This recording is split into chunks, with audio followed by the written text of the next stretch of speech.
Olá pessoal, hoje a gente vai meditar no texto do livro de Atos, no capítulo 1. Nós vamos ler o versículo 1 até o versículo 14. O texto diz assim: Fiz o primeiro relato ao Teófilo acerca de tudo que Jesus começou a fazer e a ensinar, até o dia em que foi elevado ao céu, após ter dado orientações pelo Espírito Santo aos apóstolos que escolhera. Depois de ter sofrido, apresentou-se vivo também a eles, com muitas provas incontestáveis, aparecendo-lhes por 40 dias e falando das coisas referentes ao reino de Deus. Enquanto participava de uma refeição com eles, ordenou-lhes que não se ausentassem de Jerusalém, mas que esperassem a promessa do Pai, a qual disse ele: de mim ouvistes. Porque, na verdade, João batizou com água ou em água, mas vós sereis batizados com o Espírito Santo ou no Espírito Santo dentro de poucos dias. E os que se haviam reunido perguntaram-lhe: Senhor, é este o tempo em que restaurarás o reino para Israel? Ele lhes respondeu: Não vos compete saber os tempos ou as épocas que o Pai reservou por sua autoridade, mas recebereis poder quando o Espírito Santo descer sobre vós, e sereis minhas testemunhas tanto em Jerusalém como em toda a Judéia e Samaria e até os confins da terra. Depois de dizer essas coisas, ele foi levado às alturas enquanto eles olhavam, e uma nuvem o encobriu de seus olhos. Estando eles com os olhos fixos no céu, enquanto ele subia, apareceram junto deles 2 homens vestidos de branco, que lhes disseram: Homens galileus, por que estáis olhando para o céu? Esse Jesus que dentre vós foi elevado ao céu, virá do mesmo modo como vistes partir.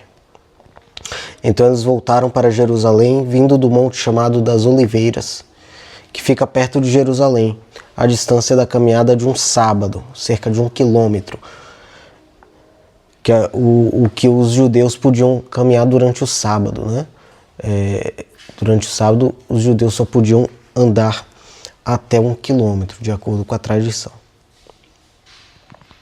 Quando chegaram à cidade, subiram ao aposento superior, onde estavam Pedro e João, Tiago e André, Filipe e Tomé, Bartolomeu e Mateus, Tiago, filho de Alfeu, Simão, o Zelote, e Judas, filho de Tiago. E, unidos, todos se dedicavam à oração, juntamente com as mulheres, com Maria, mãe de Jesus, e com os irmãos dele. O livro Atos é o livro que começa a história da igreja, né? A gente viu na Bíblia desde Gênesis 1, o começo do universo, além de Gênesis ainda o começo da humanidade, o começo da nova humanidade a partir de Noé, começo de Israel. Aí em Êxodo a gente vê o começo da lei, em Levítico o começo dos sacrifícios, em Números o começo das batalhas de Israel e das contagens do povo. E por aí vai. A Bíblia é um livro de começos. A Bíblia realmente é uma grande história. E no Novo Testamento começa com a história de Jesus. Em Mateus 1 começa, o versículo 1 diz: livro da genealogia de Jesus Cristo, filho de Davi, filho de Abraão, filho de Davi, filho de Abraão. E conta a história de Jesus nos 4 livros: Mateus, Marcos, Lucas e João. Atos vai começar a história da igreja. Então a Bíblia agora vai narrar a história da igreja até Apocalipse, que é a consumação de tudo e a eternidade. E o livro de Atos começa assim: Fiz o primeiro relato, ó Teófilo, acerca de tudo que Jesus começou a fazer e ensinar. Ou seja,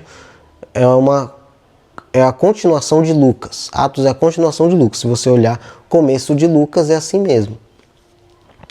Esse Teófilo,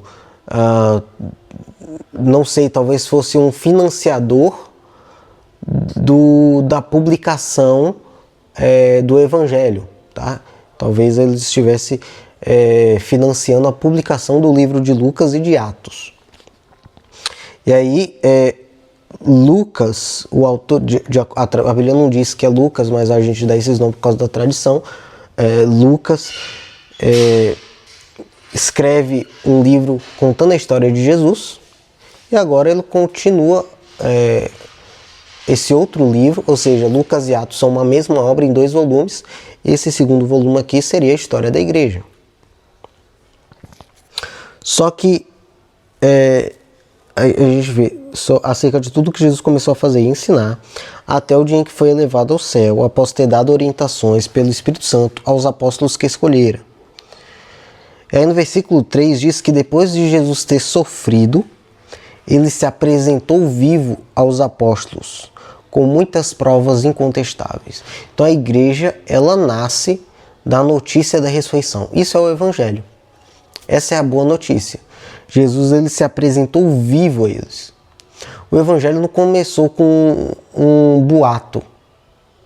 Começou com Jesus aparecendo vivo aos apóstolos, com muitas provas incontestáveis de sua ressurreição.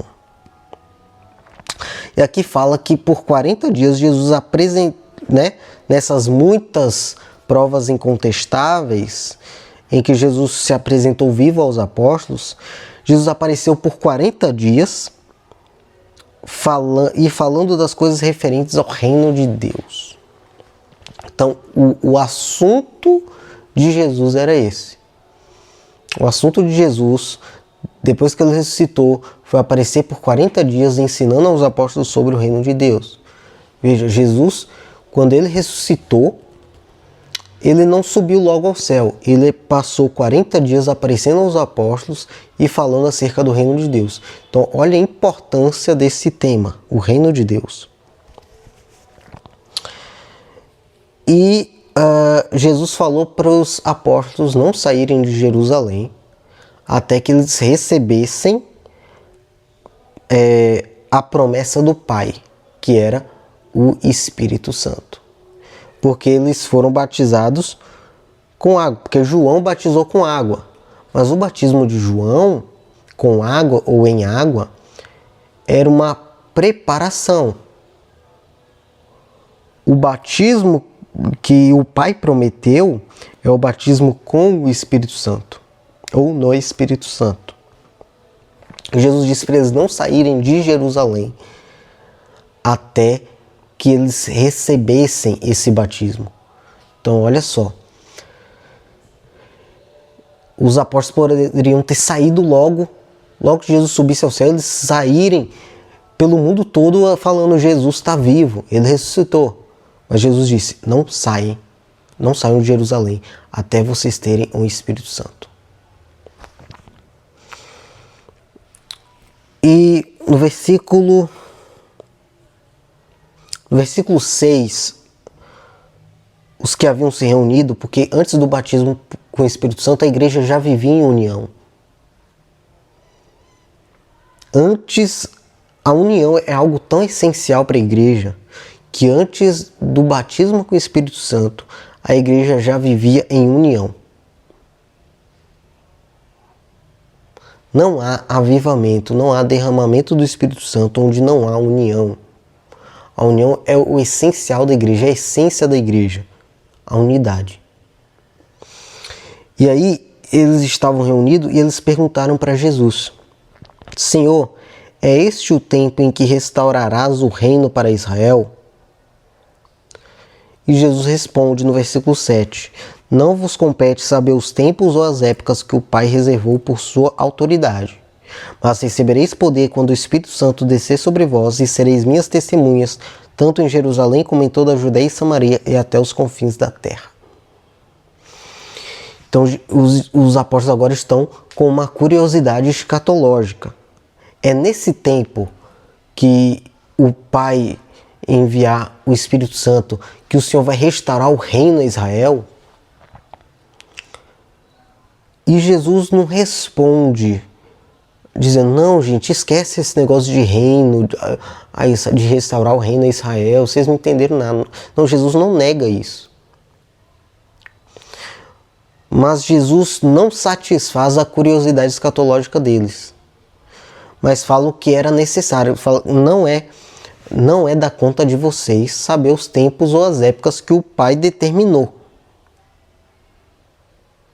Não é da conta de vocês. Mas recebereis poder quando o Espírito Santo descer sobre vós, e sereis minhas testemunhas, tanto em Jerusalém como em toda a Judéia e Samaria, até os confins da terra. O tempo que o Pai vai restaurar, o tempo que eu vou restaurar, o reino a Israel, não é de vossa conta. Mas o que interessa a vocês é que vocês vão receber, o que compete a vocês é que vocês vão receber poder quando o Espírito Santo vier sobre vocês. E aí vocês vão ser minhas testemunhas. Testemunhas de que eu estou vivo.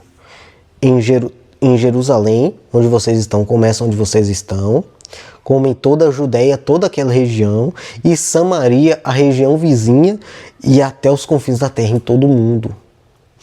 Então, os discípulos estão perguntando sobre Israel. Jesus está falando até os confins do mundo. Os discípulos querem saber quando é que ele vai restaurar o reino a Israel. Jesus está falando, o reino não é só para Israel. O reino será estendido a todo mundo. E aí no versículo 9 diz que depois que Jesus disse isso, ele foi levado às alturas enquanto eles olhavam, e uma nuvem o encobriu de seus olhos. A nuvem na Bíblia fala de glória, a Shekinah. No Santo dos Santos, uma nuvem descia, uma nuvem de fumaça, uma nuvem de fumaça descia para que para que escondesse o sumo sacerdote, para que ele não fosse morto na presença de Deus. A nuvem que acompanhava Israel no deserto, que durante o dia e de noite virava uma coluna de fogo. Na transfiguração, a nuvem representa a glória. E depois que Jesus subiu e sumiu na nuvem, apareceram dois homens vestidos de branco. A Bíblia não diz que são anjos, diz que são homens, mas pela forma como eles aparecem ainda vestidos de branco, a gente imagina que sejam anjos. E aí eles dizem assim: homens galileus, por que estáis olhando para o céu? Esse Jesus que dentre vós foi elevado ao céu, virá do mesmo modo como vistes partir. Então eles voltaram para Jerusalém, vindo do monte chamado das Oliveiras. Isso aqui tem muita coisa já. Homens galileus. O evangelho ele começou a ser anunciado por galileus. Não foram por homens judeus da Judéia, foram por galileus, por gente simples. O evangelho não começou da elite, o evangelho ele começou na base da sociedade. Começou com galileus, com homens que eram, como era o caso de Pedro e João, eram analfabetos, pescadores, muitos deles. Foi com esse tipo de gente que começou a anunciar, que o evangelho passou a ser pregado. Justamente porque Deus quis exaltar o seu Filho. Para que não houvesse glória humana, Deus fez o evangelho ser espalhado até os confins do mundo por gente mais improvável que existia. E esses homens, eles falam assim: por que vocês estão olhando para o céu? Esse mesmo Jesus que vocês viram subir vai descer da mesma forma como vocês viram subir. Então a gente descobre que o evangelho não é sobre Jesus ter ressuscitado e subido ao céu, mas também de que ele voltará. Essa é a esperança da igreja, que ele voltará. Esses dois homens, eles dão à igreja a esperança de que esse mesmo Jesus voltará, da mesma forma que eles o viram partir. Então eles viram Jesus partir visivelmente, então Jesus voltará visivelmente. Jesus sumiu em uma nuvem, então Jesus vai aparecer em uma nuvem.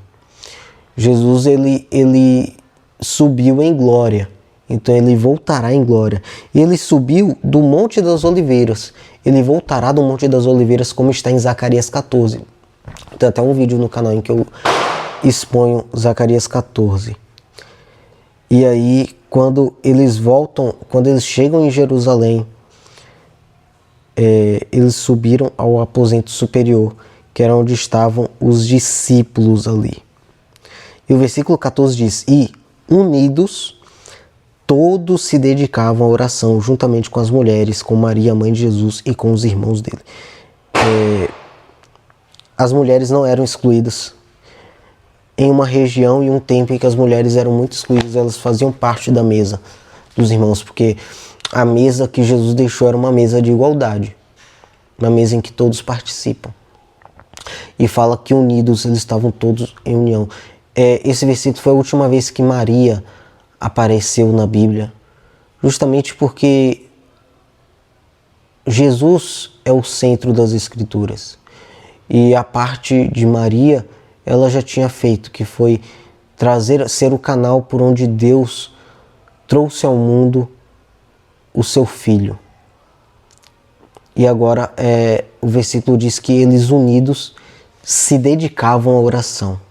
Então, antes do batismo com o Espírito Santo, havia união, havia oração e havia comunhão. Essa é a essência da igreja. Antes do mover, antes do falar em línguas, antes dos dons, antes do fogo, o mais essencial da igreja é união, oração e comunhão. Não existe avivamento onde não há oração, união, unidade e comunhão. É isso.